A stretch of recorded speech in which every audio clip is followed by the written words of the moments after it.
ሰለፊ ማለት ምን ማለት ነው? አህሉ ሱና ወልጀማዓ ከሚለውስ ልዩነቱ ምንድነው? ትርጉሙን ቢያብራሩልኝ ይላል። ሰለፊ ብሎ ማለት ሰለፍን የሚከተል ማለት ነው። ሰለፍ ማለት ደግሞ ከፊት ያለፉ ሰዎች ማለት ነው። ታቢዒዎች፣ ሰሐቦች፣ ነቢያችን አለይሂ ሰላቱ ወሰላም ሰለፍ በመባል ይታወቃሉ። ሰለፉን ሷሊህ ወይም አሰለፉ ሷሊህ በምንልበት ጊዜ ደጋግ ቀደምቶች ማለት ነው። ከፊት ያለፉ ሁለት አይነት ሰዎች ነው ያሉት። መጥፎ ሰዎች አሉ እንደ ፍርዓውን እንደ አቡ ጃህልና መሰሎቻቸው። ሌላ ደግሞ ጥሩ ሰዎች አሉ ነቢያቶች፣ ተከታዮቻቸው፣ የነቢዩ ሰሐቦችና ታቢዒዎች እንደዚሁ በተመረጠው ክፍለ ዘመን ላይ የነበሩ ከዛም በኋላ እነሱን በትክክለኛው አቋም ላይ በትክክለኛው ጎዳና ላይ የተከተሏቸው በሙሉ አሰለፉ ሷሊህ ይባላል። የነሱን የደጋግ ቀደምቶችን መንገድ የሚከተል ሰው ሰለፊ ይባላል። ያው ኒስባን መካ ሀገሩ መካ እንደሚባለውና የመካ ሀገር ሰው ደግሞ መኪ እንደሚባለው ማለት ነው። ከአህለ ሱና ወልጀማዓ ጋር ልዩነቱ ምንድነው የሚለውን በተመለከተ በመሰረቱ ተቀራራቢ ነው። ሱናን የሚከተል ሰው ሱኒ ይባላል። ወላኪን ብዙ ሰዎች በትክክል ሱናን የማይከተሉ ከመሆናቸው ጋር ሱኒ ነኝ ሊሉ አህለ ሱና ነኝ ሊሉ ይችላሉ። ምን አይነት ሱኒነት ነው ምን አይነት አህለ ሱናነት ነው የሚለውን ለመለየት ሰለፊ ሊባል ይችላል።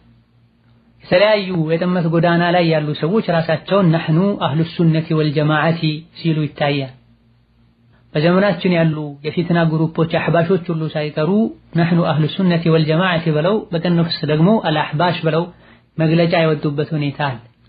ዑሙመን ማዕናቸው ተቀራራቢ ነው። አህሉ ሱና ወልጀማዓ ማለት ሱናን የሚከተሉ ሐቅ ላይ አንድ የሆኑ የተሰባሰቡ ማለት ነው። ትክክለኛ አህለ ሱና ወልጀማዓ የሆነ ሰው ሁሉ ሰለፊ ነው፣ የደጋግ ቀደምቶችን መንገድ የሚከተል ነው። ፊዕለን በትክክል አህለ ሱና እስከሆነና አህለ ሱና ማለት ምን ማለት እንደሆነ አውቆ መንገዱን እስከተከተለው ድረስ የሰለፎችን መንገድ መከተል እንደሚቻል ራስን ወደዛ ማስጠጋት እንደሚቻል ኢብኑ ተይሚያን ጨምሮ በርካታ የዲን መሪዎች ረሂመሁሙላህ ተዓላ ጠቅሰዋል።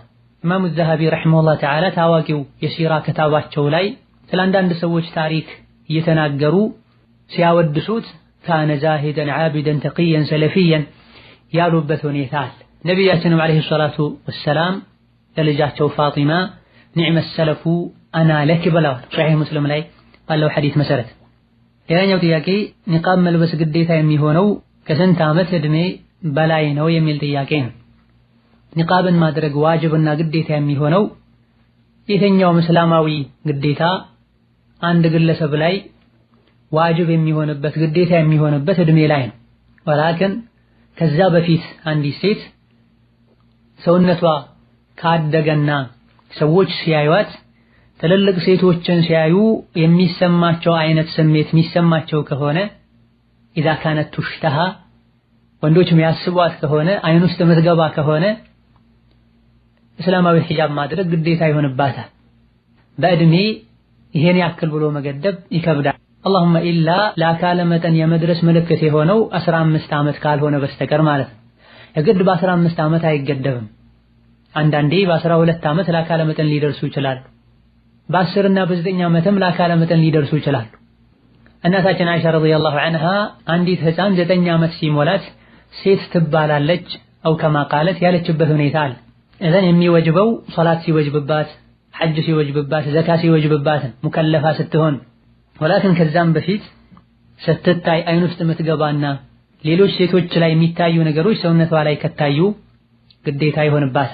አንዲት ሴት ለአካለ መጠን መድረሷ የሚታወቀው 15 ዓመት ሲሞላት ወይም ደግሞ ቤተኛው ዕድሜ ላይ ሆና የወር አበባ ደም ስታይ ሐረተ ገላ አካባቢ ላይ ከርዳዳ ፀጉሮች ሲበቅሉና በህልም የዘር ፈሳሽ ሲወጣ ከነዚህ አንዱ ከተገኘ ለአካለ መጠን ደርሳለች ይወጅብባታል እንላለን። ከዛ በፊት ባለው ቀደም ሲል እንደተብራራው እንደ ሁኔታው ታይቶ የሚወሰን ይሆናል። ወላከን ከ8 ዓመት ከ9 ዓመት ጀምሮ ማለማመዱ ሰፋ ያለ ልብስ ማልበሱ ተገቢ ነው እንላለን። እንደ አካባቢው እንዳየሩ እንደ ቤተሰብ አያያዝ 9 ዓመት ላይ ትልቅ ሴት የምትመስልበት የምትሆንበት አጋጣሚ ይኖራል። ይሄኔ ማልበስ ይጠበቅባቸዋል ቤተሰቦቿ እንላለን። እለን የሚታየው ዋናው እድሜው ብቻ አይደለም